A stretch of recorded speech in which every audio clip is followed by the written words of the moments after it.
As a kid, I drew bands in my notebooks. 4 complementary characters with superhero-like powers on drums, bass, guitar, and vocals.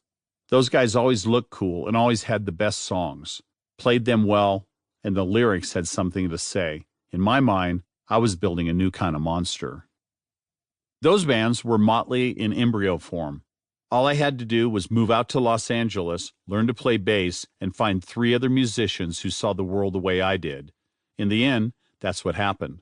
Of course, it took a ton of hard work, and not just the work you'd imagine. On top of writing, rehearsing, working on our look and stage show, and playing, there were the constant demands, obligations the industry made, junkets, interviews with journalists who drank our booze, did our drugs, and then turned around and slagged us in their magazines. It took years of band therapy to keep us together and remind us of all the reasons we had to keep going. But I had my own family to look after, too. At the time, Courtney was pregnant. Our daughter, Ruby, was due in July. Touring isn't the easiest thing to do when you've got small kids at home. Over the years, I missed more holidays than I could count. I missed birthdays. There were PTA meetings I wanted to go to, but you can't hop a flight from Japan when the rest of the band's on their way to Australia. I couldn't blame Courtney if she didn't want me to go. If she asked me to stay, I'd stay. If she didn't ask me to stay, my feelings would be hurt. But now that I'd brought it up, we both knew I wouldn't stop thinking about it. You have the songs, Courtney admitted, before drifting back off to her sweet, mysterious dreams. Livewire, Looks to Kill, Shout at the Devil. It's the hit songs that made us a hit band. They're what the audience craves and demands. The audience is a big part of the monster we built. And much as we love to play deep cuts and covers and songs we've just written, we give the monster the red meat it needs. The new stuff is important. Without it, we'd be stuck in stasis and turn into a cover band. Mötley Crüe plays Mötley Crüe. But it's just as important to keep writing hits. We can still smell one when it comes along. We're the same band we were on day one. The same 4 guys. Older and smarter and no longer starving, but lean and efficient and 15,000 days wiser than we used to be. Sometimes we've been smart enough to keep going. Sometimes we've known when to quit. Early on, we learned a lesson. Up in Grass Valley, Nevada, we'd gone on a radio show. It was the first time we'd been on a radio station, but when we did an in-store later that day, no one came.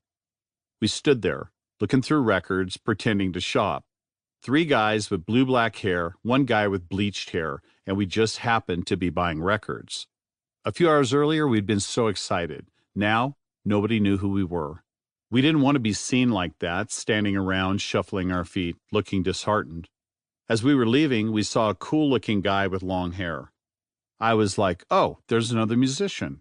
"Hey, how you doing?" I said. "Hey, what's going on?" "You're in a band?" "I am too." The guy nodded. I asked him, "What band?" "Supertramp."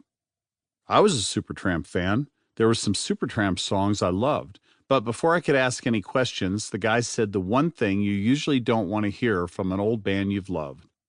"We just recorded 2 new ones." "Oh, that's amazing." I wasn't cynical about it. "Yeah," he said, "we never talk. People live in all different places. 1 guy in England, 1 in Florida. I live here, so we recorded the 24-track parts and shipped them to each other." "You didn't play them together?" "We never even saw each other. I didn't talk to them once." The guys and I walked back to the van in a daze. "You have to promise that will never happen to us." "No way, dude. We're brothers for life." But lo and behold, when we recorded new tracks for our own greatest hits, we weren't on speaking terms either. We weren't speaking when we wrote the dirt. Each of us worked on our chapters in private. We didn't even look at each other's parts until the whole thing was assembled.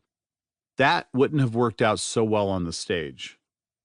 For us, it had become impossible to paper over the cracks that start showing after 5 years or 10, and by that point, we had been going for 20.